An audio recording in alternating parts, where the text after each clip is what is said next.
Five Rings Podcast, your weekly amateur sports and Olympic sports show with Duane, Rollins, and Kevin Laramee. And now, without further ado, here's Duane, Rollins.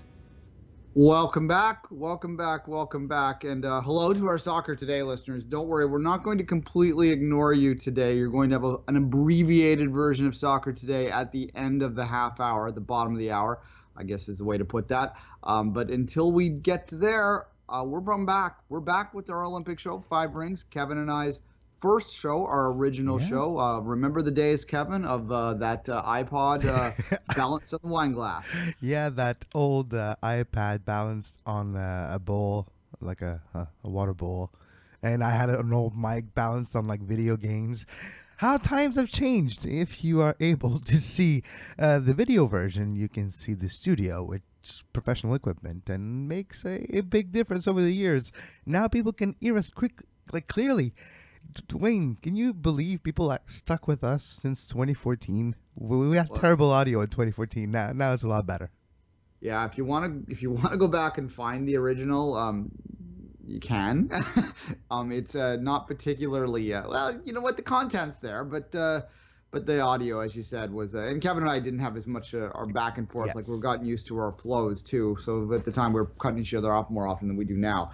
And a lot of legs in the sound and all that sort of stuff. But Five Rings was our original show. We started it on the first day of the Sochi Games. Now we're almost a full Olympiad through. Now we've taken about a year off. We did like one show in 2017, like in July, and I think one in March before. So there was some last year, but it's been a long time. And Duane and I had to switch over after Rio to transition into Soccer Today with Euros right after. But no, it's been a long road. But now with PyeongChang just a few months ahead, we both thought it was time.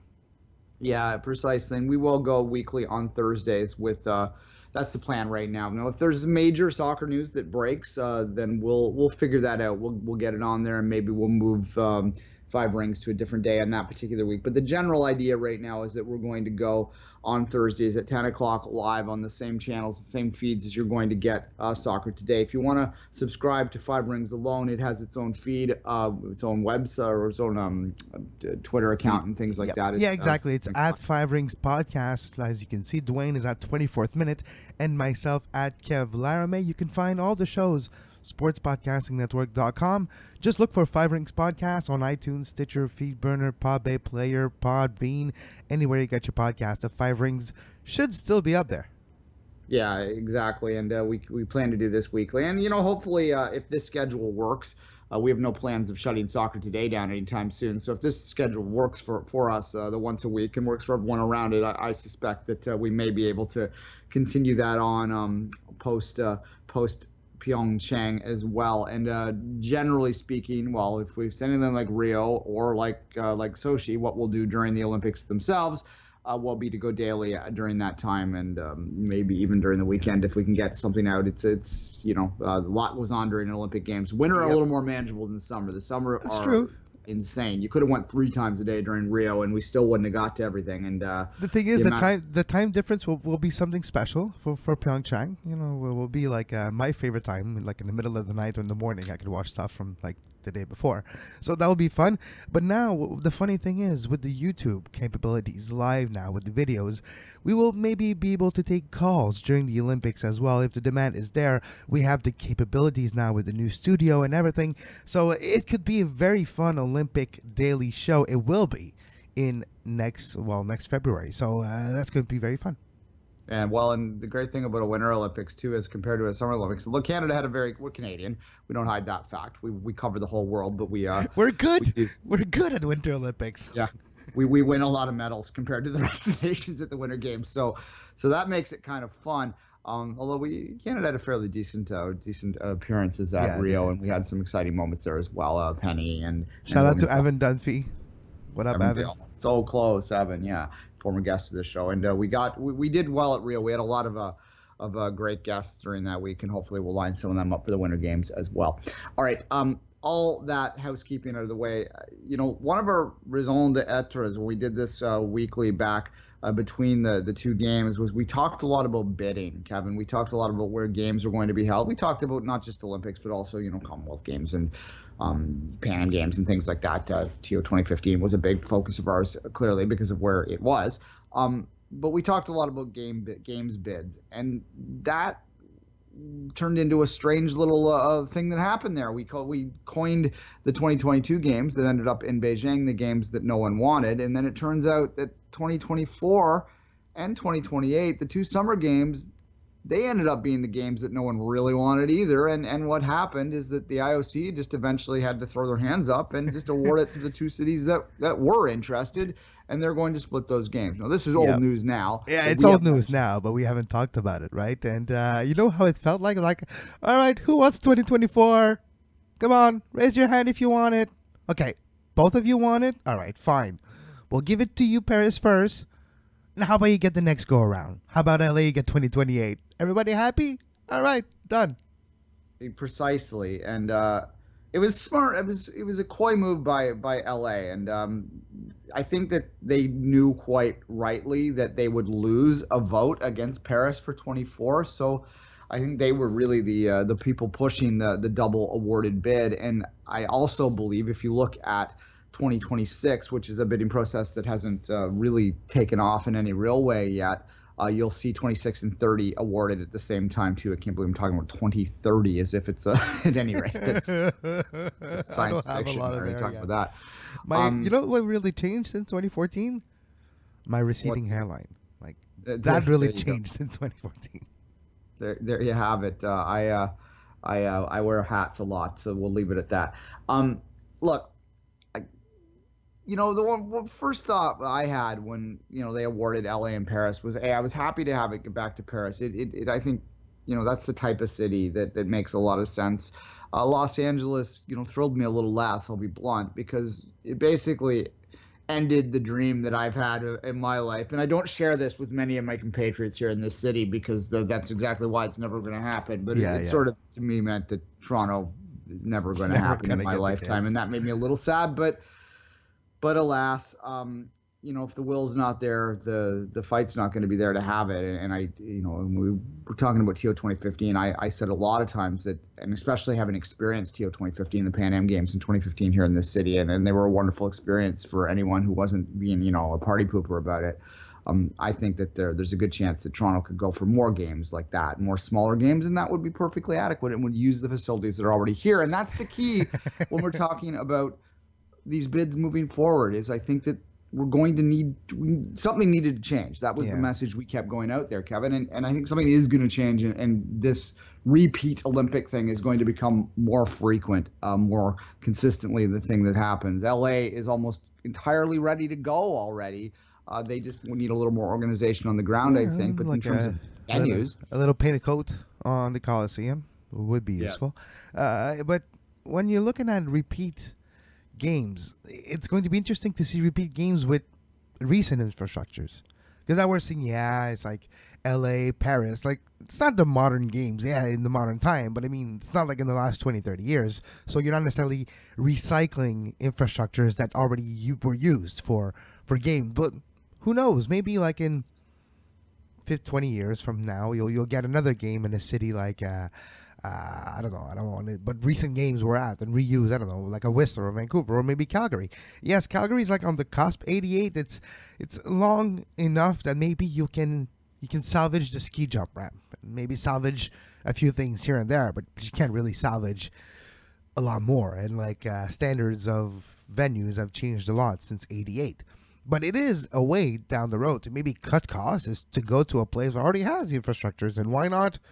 Not if nobody wants them anymore, then you have to change your way of alternating from continent to continent, right? Fine, you guys don't want it anymore. Fine, we'll just go to places that want it. So maybe a Lillehammer will get it, or something similar in the next few years, because the venues will be there, and you just cut.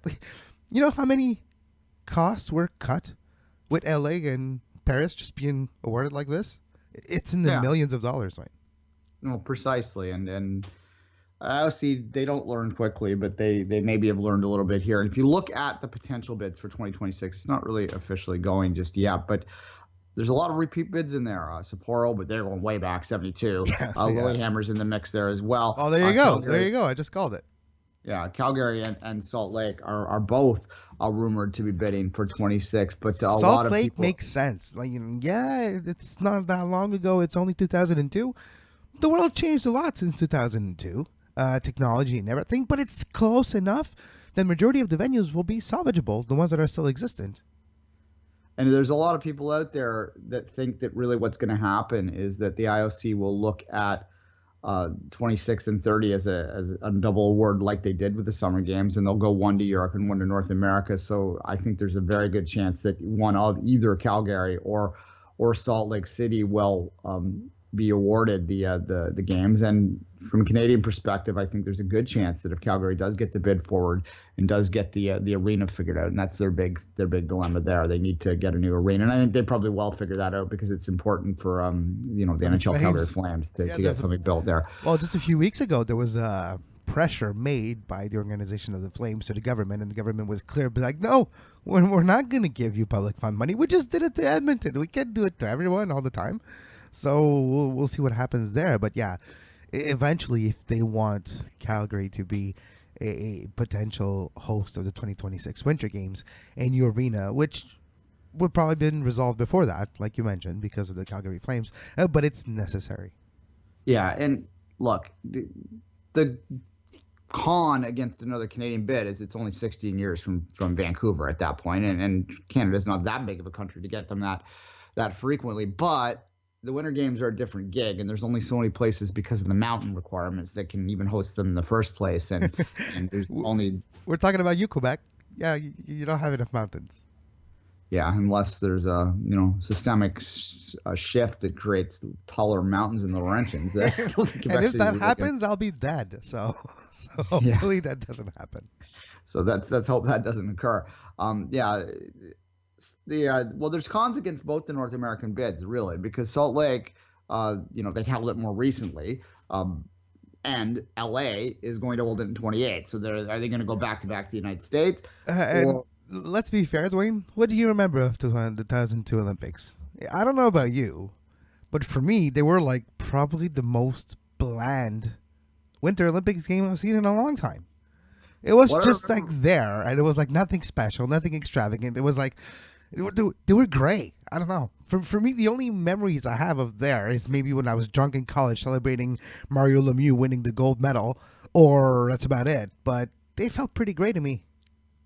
Yeah, my enduring image of Salt Lake City is that dummy to Joe Sakic that went through Mario Lemieux's legs. Exactly, Sakic, Lemieux, the carrier, Canada wins gold. That's just it. Although I can sort of remember the speed skating oval as well, and they were a little more intimate. And particularly the hockey venue was very small in Salt Lake City, and the Canadians that paid outrageous money that drove down from Western Canada to watch that game. Like, I've heard crazy stories about how much money they paid. Yeah, well, you mentioned gold medal. You just brought me one of my best memories ever. Katrina Lemaidon, which is the first interview we ever did on the Five Rings podcast, by the way. So go to the archives of 2014 and listen to our interview with 2 times gold medalist and world champion Katrina Lemaidon. And there was an opportunity in the next Winter Olympics for a three-peat for the first time in Canadian history on the women's bobsled side of things as well. So we'll watch that one carefully. So why don't we take a quick break now, Kevin, and we'll come back and we'll talk real broad strokes, what we're most looking forward to as we head into this winter season and head towards PyeongChang, and maybe one thing that we're kind of not looking forward to watching.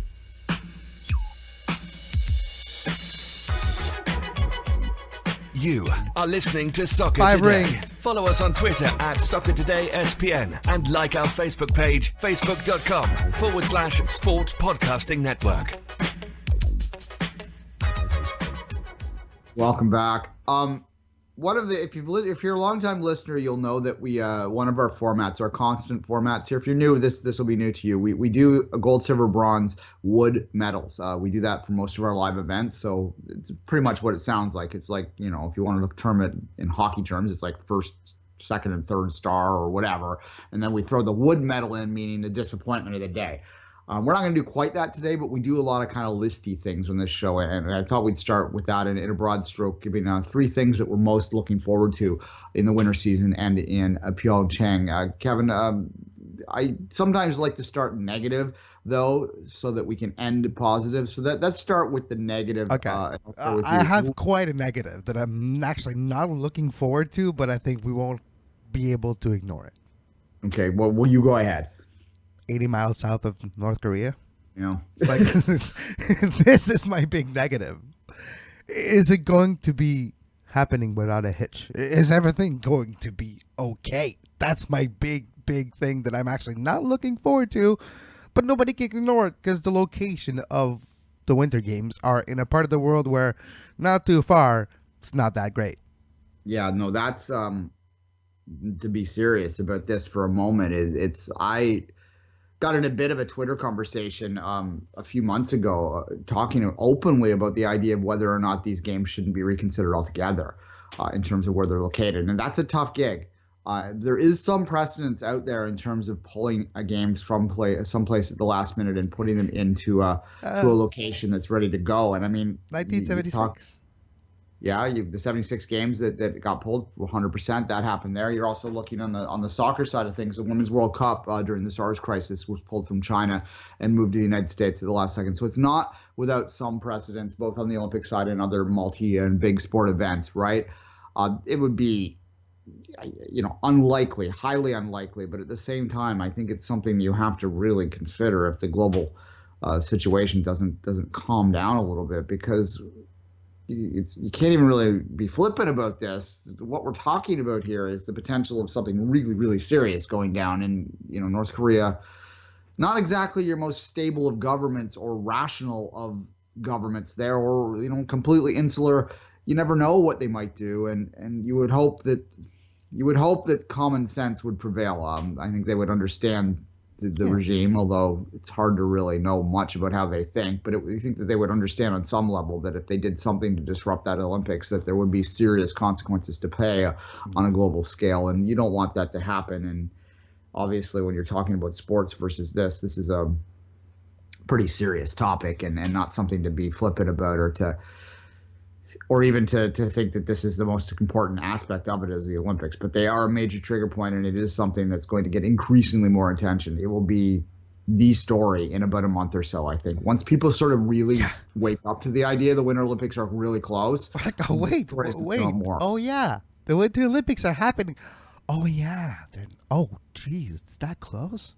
Man. Yeah, 3 months away, right? So it's yeah. And when I'm talking about this, for me, it's athlete safety. We know athletes. We love to watch our athletes, the young athletes, the older athletes, all athletes.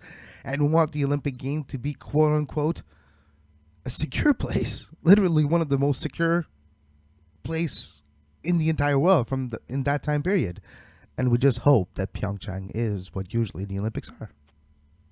Precisely. All right. I think this is going to be a talking point moving forward quite a bit, so we'll leave it there right now, and I'll talk about my thing that I'm not looking forward to, and it's another topic that's pretty common on this show and that we've talked exhaustively about in the past, and that's really the doping scandal and more about doping and what they're going to do with Russia and all that. And we have to review Icarus. Like, we have to watch the movie Icarus and talk about it, Duane. Like, it's exactly what I said happened, in 2 years ago. I remember making jokes and, it's probably like trapdoors and everything.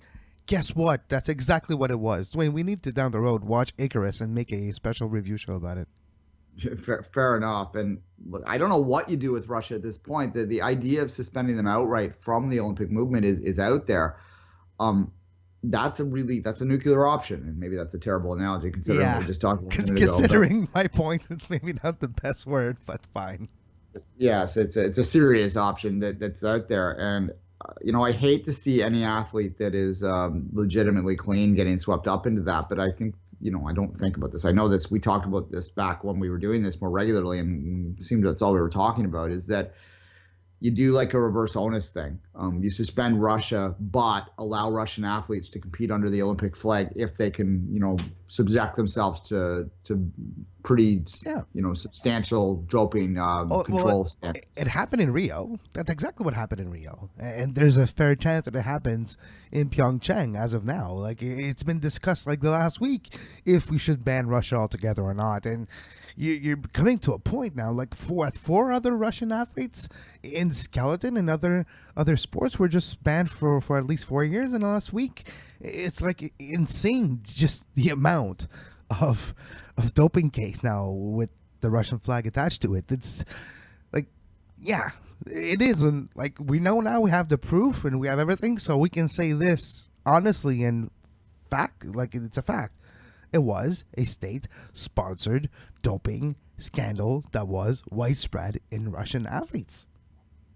Yeah, and there were some great performances that are marred now because of that. And, we go back, as you said, we started in the show, and we talked about them at the time. A lot of our gold, silver, bronze medals were given to Russian athletes back in those in the Sochi games that we now realize they should have been getting wood medals. So, and you know where it gets me angry too?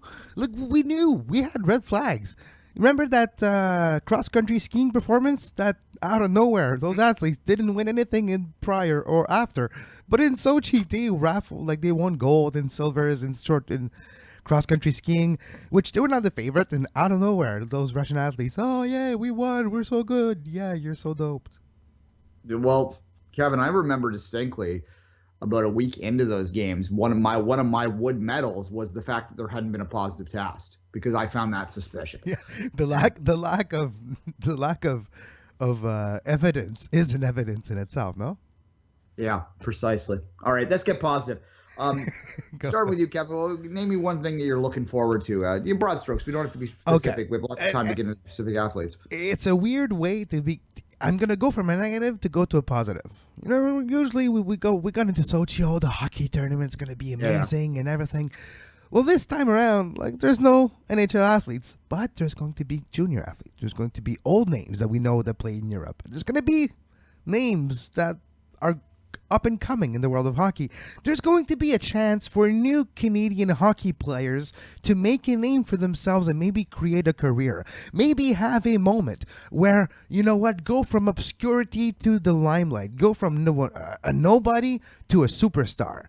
And that might happen at the Olympics this year in the hockey tournament. And that does get me excited in a different way. I'm not going to be excited, oh, it's going to be the prettiest hockey I've ever seen, just like in 2002 when Lemieux. And I don't give a damn about what it looks like now. It's about young kid from Brassard who nobody knows, who's going to have a chance to make his name heard across the world. This might be fun after all.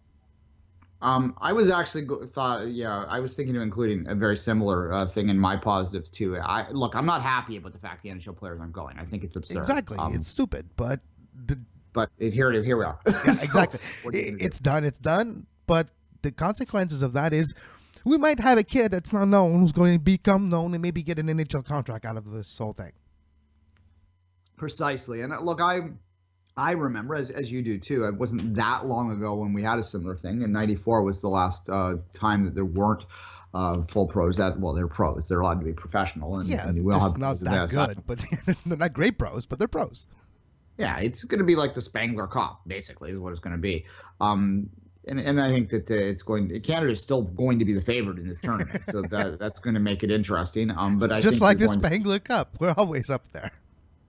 In fact, I'm going to say in many ways, I'll go a step further. I think Canada's going to be more of a favorite, because if you look at because the other professional leagues might not completely open themselves up as well. No, the Swedes and things are pretty good. But that's where your IIHF is the sanctioning body for every single hockey league in the world except one, which is the NHL.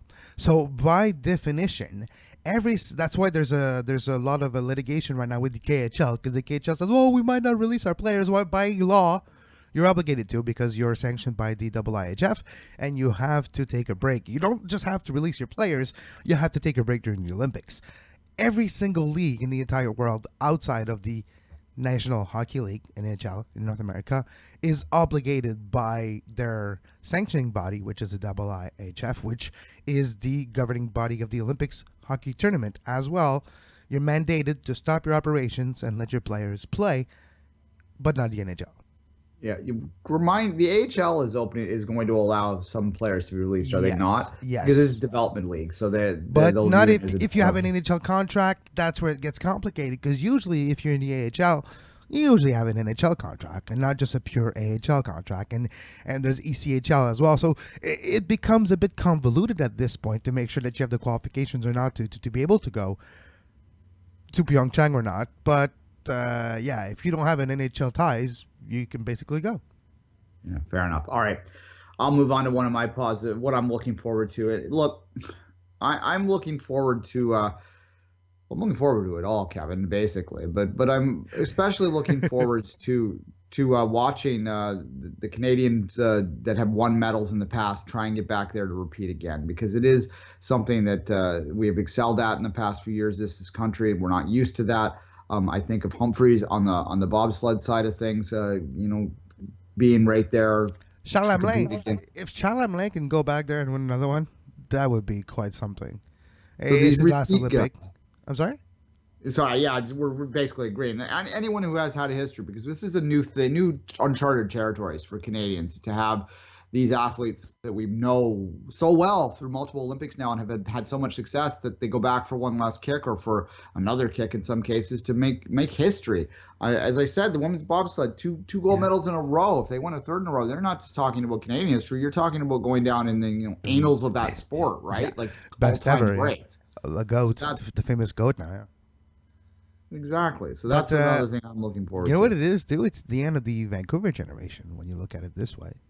Precisely, yeah. The Canadian, at least on the Canadian side, but it's the same. It's like the generation that broke through in Vancouver, the athlete that became stars and the athlete that became mainstream names in 2010 in Vancouver for Canada, for the United States, because it was, yes, a Canadian soil, but it was very well American supported as well by the fans because of the proximity of Vancouver to the Pacific Northwest and to the entire a lot of American TV coverage. So it's the end of that generation. Like we saw that generation continue in Sochi, and there's a few of them that are going to finish this year, next year in PyeongChang. Precisely. All right, where are you going to go next? Oh, that's interesting. I am looking forward to the opening ceremony for many different reasons. Korea is a fascinating country with cultures, meaning the old culture, the new cultures, the K-pop, the different type of music. Can you just imagine the light show and the amazing technical prowess that opening ceremony will have with K-pop groups here and there? It's going to be amazing, though. It's going to be probably the most modern / vintage at the same time opening ceremony. I'm so excited. It's going to be amazing, and you're going to hear terrible music with a lot of synthesizers. It's going to be fun. Precise. No, it is going to be I always love the opening ceremonies because you're so stoked for them to happen at the time, and you're really pumped up, and then you get into that, and you wait 10 hours while the athletes walk out. Yeah, and then it's like, and it doesn't help the Canada goes out first. No, you're like, yay! Oh wow, we're gonna do that for 2 hours. Yeah, we did a live show during the Rio opening ceremonies. It kind of lagged a little bit during the opening You're like, yeah, let's stop this here now. We don't need to be live anymore. Yeah, that got a little long after a while. I don't know if we'll repeat that because I might want to just sit back and watch the games. But exactly. At any rate, it's a lot of fun stuff there. All right. What I'm looking forward to, the freestyle events in a general way. They're so much fun, and they've added so much energy to the games. I love that, the Korean people, as you mentioned, it's a culture it's excitable. I don't mean that in a negative way. They're a culture that embraces excitement often. So to see them, I can imagine, watching their athletes in the moguls or in the anything that's involves flipping or on skis. It's going to be very exciting, or in snowboard and in the ovals and all that. It's just I love that part of the game. The X game aspect, the X game influence of the Winter Olympics is what really has taken what kind of was a stale games back in the early 90s. As much as I appreciate the athleticism of a cross-country skier, not necessarily the best TV events. They've added a lot of stuff that cynic can say was for TV, but to me, it's really made these games. The mass sprint, though, is fascinating. The cross-country mass sprint. Yeah. At the beginning, when they all follow each other, people step on each other's skis, and one of them trips, and then you continue, and that's amazing. I wanted to add one thing that I'm looking forward to, Duane. And I've belabored this 4 years ago and 2 years ago. Was the lack of great video games about Olympics. Well, 2 years ago, there's a snowboard and skiing and parachute game that came out called Steep. And we're all thinking, oh man, the skiing is amazing in this thing. I wish they would do an Olympic thing with this. And boom, next month in December comes out the Steep PyeongChang Olympic DLC downloadable content pack, which you can do some Olympics events on the games. It's going to be in HD, in 4K, on PS4 and Xbox. It's going to be great graphics, and it's going to be finally maybe a game worthy of the Olympic Games. So I am excited for that. That does sound like that's a lot of fun. But the question I have about that, Kevin, is and this is an important one, and it leads to my final thing that I'm looking forward to it all. So it's not really my final thing I'm looking forward to, but my final thing I'm going to talk about today. And if you know me and you've listened to the show before, you know where I'm kind of going with this. And it's maybe the opposite of freestyle skiing, but I love it. It's one of my favorite things about every Olympics. Can't wait to watch myself some curling, Kevin. That's how I'm gonna. And the time change means too. It's gonna be like at 10 o'clock at night. You're watching the morning draw, and it's gonna be spectacular. I'm not looking forward to my sleep preparation. Jennifer Jones. Will she be there? Well, I don't know. When's the road to? It's starting now. It's a very convoluted, and this is something we get into the detail stuff. I'll Duane Talks Curling. We'll do a Duane Talks Curling tomorrow, and I'll explain the whole process and all that sort of stuff. Not tomorrow, next week I meant. We'll do a breakdown of how the Canadian qualifying works. It's pretty convoluted, and there's like points, and you have to go through pre-qualifiers, and then the road to the rings. It is a major event. It is probably the most competitive curling bombspiel in any 4-year period, because really, it's no guarantee that they're going to win gold, although they swept them in the last Olympics. Canada did. But it's pretty close to a guarantee that you're playing for an Olympic medal in that thing, because the trials are more difficult than it's like the Briar and the Scots tournament are hard every year, right? They're before the World Championship, and they're usually more difficult to win than the World Championship itself. Like the games and the Bonspiel, they're closer. Like it's closer battles than like when you play against a Switzerland or Denmark, which are getting better, yes, and they're getting good design on apparel as well. If we remember Sochi and Norway's pants, which are still to this day scratching my retina, but that's something totally different. But yeah, you're right. Curling is going to be fascinating again. Yeah, well, and look, there are international rinks that can win the gold medal for sure. Switzerland on the men's side is a great rink. The Swedish women are an amazing rink.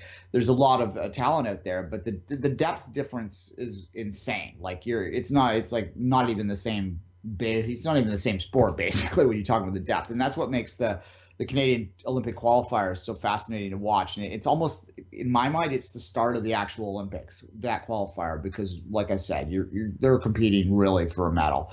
The winner of those trials is going to be the gold medal favorite, and a guy that finishes or a girl that finishes fifth in those things would be the gold medal favorite too if they got out. The difference between the Briar and the Scots, and this is a major difference, is that there's no provincial restrictions in terms of who makes the trials, right? So if you don't have to have a team from PEI there. And with all due respect to PEI, it's a small, island of 100,000 people. Obviously, its champion isn't necessarily going to be poor, but they're not, by nature of just the depth of field, they're likely to be less competitive than the champion of Ontario, which is a province of 12 million, right?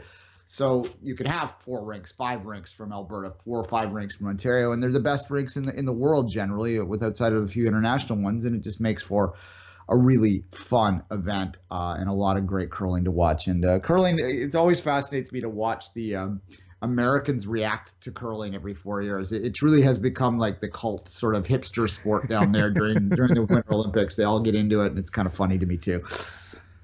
Do you think there's a big increase of curling players after every Olympics, and it's like going to the gym in January. Like you go to the curling club after every Olympic, and for like 2 weeks the members are like, "Geez, look at all those newbies coming here trying to play this game," and it's like going to the gym in February after, where everybody leaves because nobody keeps their promises. Yeah, no, I think there absolutely probably are. I think probably some of them stick because it is a pretty fun sport and it's a lifelong sport too, and that's a great thing about it. Like too, honestly, get you guys together, get your friends and your every friend. I don't know why I said guys. Get your guys and your women's and your men, and doesn't matter. Your animals if you want. And go for a beer and go for curling. You'll have fun, and be careful so you don't sprain an ankle or something. But you'll have fun. I would really like to watch a bunch of Labradors play curling. That would be amazing. All right. On You that just note, see the Kevin, dog running on the ice with the legs like slipping and falling down all the time. that would be adorbs.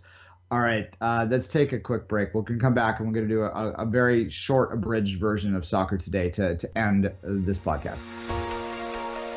You are listening to Soccer Today. Follow us on Twitter at SoccerTodaySPN and like our Facebook page, facebook.com/Sports Podcasting Network. You can find the podcast version of all the shows we do on iTunes, Apple Podcast, Google Play Store, TuneIn Radio, iHeartRadio, and anywhere you get your podcast.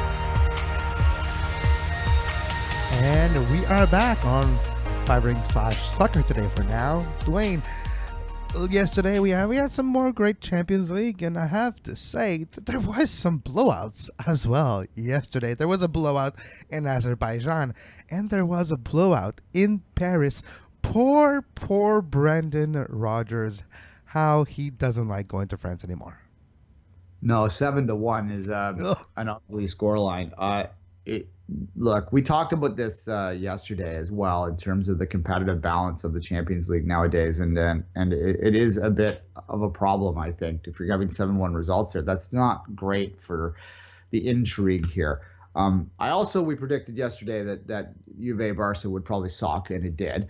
0-0, so there you go. We didn't predict Manchester United's banana peel. Second time in a few years that they've lost there. So FC there you Basel. Come on. Roger Federer, a all-time, if not the best tennis player ever in the history of the sport, from Switzerland, a FC Basel fan, was losing his mind on social media yesterday watching that game and delayed goal and the winner by FC Basel. Yeah, let's go back to PSG a little bit too. I mean, look, United, bit of a dead rubber for them. Let's face facts, right? They were through. Yeah. United's not it's not through yet. It's not official. It will take a miracle, but because it's so close in that group now, it's not official. Yeah, and they have to get overtaken by two teams in the final match day, and it doesn't seem likely. But Paris, 24 goals for, 1 against in this group stage here. That's hilarious. Yeah, and this is a group that has Bayern Munich in it, and they've handled Bayern Munich fairly handily in this group. And, are they the favorite? We talked about this earlier. Hands down. The best team in the world right now. Madrid, is not playing well. Madrid's struggling. Paris is not struggling. It's not just Neymar either. The way Cavani's been playing, the way he's been saying to his manager, you know what? You go out and get Neymar, but I can still be the best player in this damn club any given day. And that's what he's trying to show.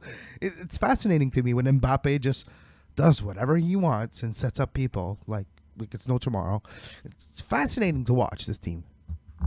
Yeah, it is. And I mean, there's only one other undefeated team in the Champions League. That is the other Nouveau Rich club. Although, are they Nouveau Rich now that they've been rich for 10 years? Yeah, it's different level, different type of rich.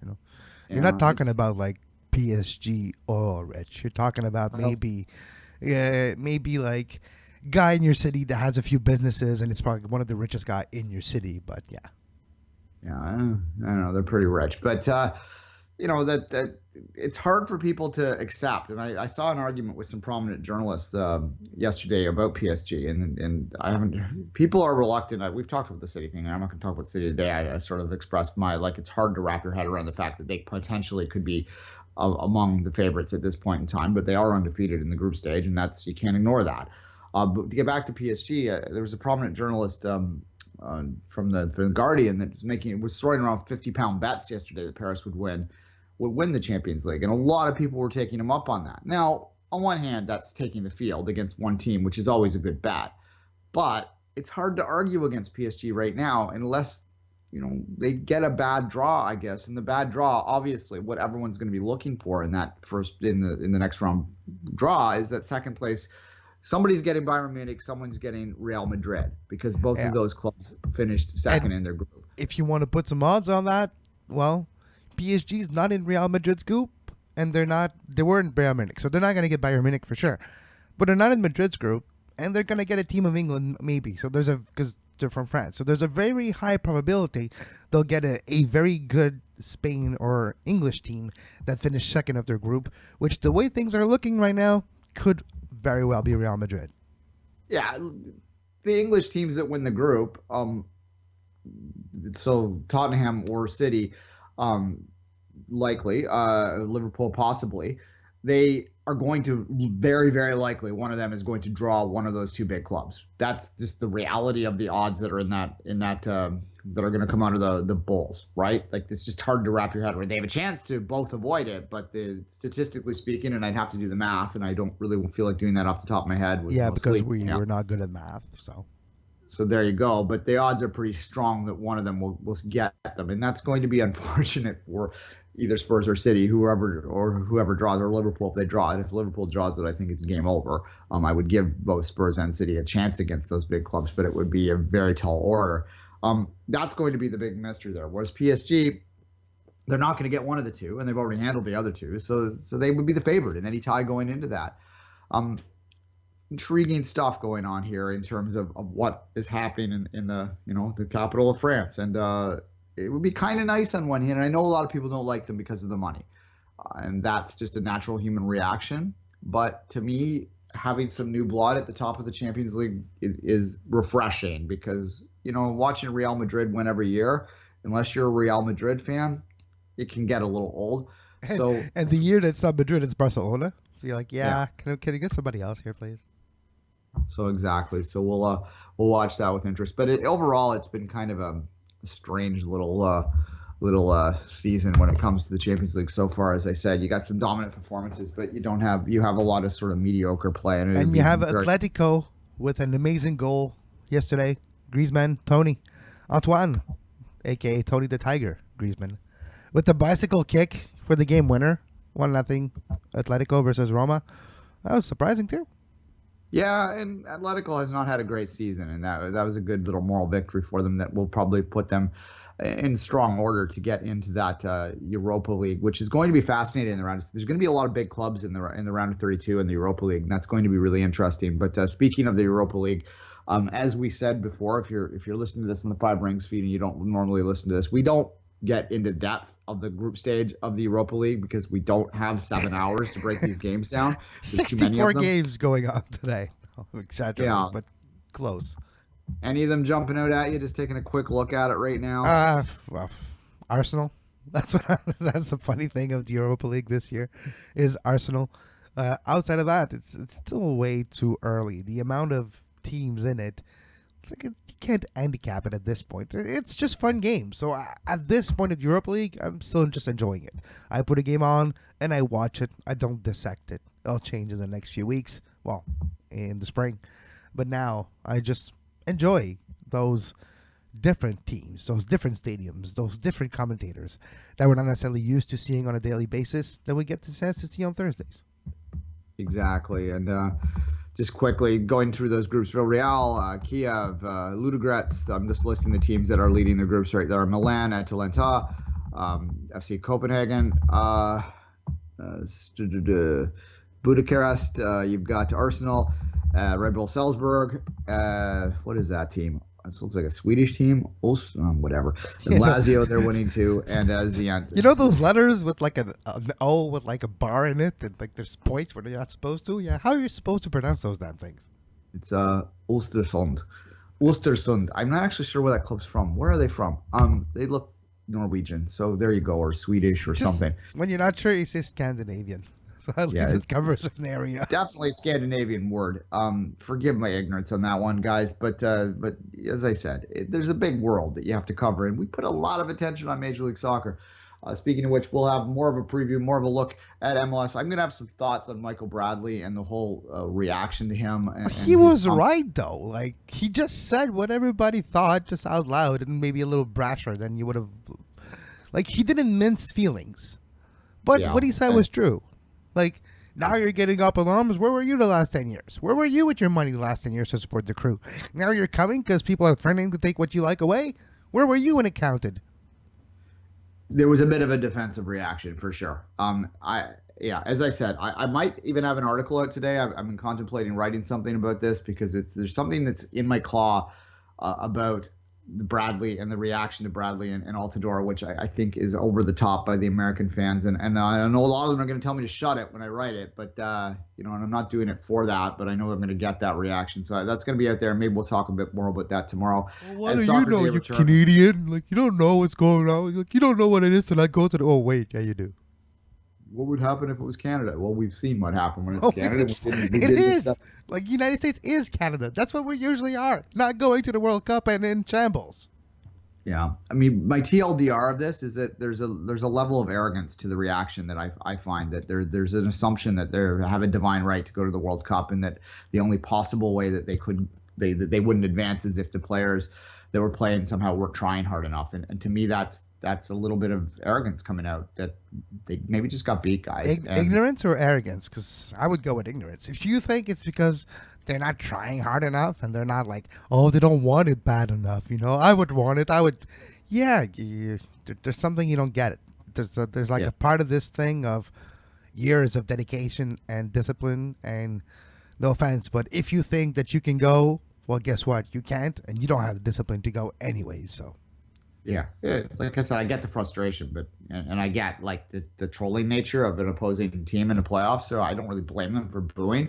I just think some of the reaction on the line crosses the line sometimes, and particularly the reaction to Altidore when they were calling out his religion and stuff like that in New York was way over the line. So we didn't want to go there. But I might have something out later today if I can find the time to write. It's a little hard for me to write right now because of my schedule. But speaking of that, I need to go to bed.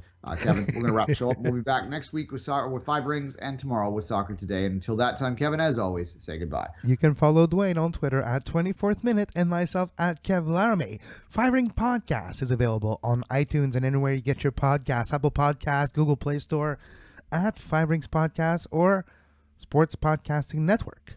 We'll be back Friday, 10 a.m. with Soccer Today. And for the next edition of Five Rings, it will be Thursdays. Thursdays are Five Rings.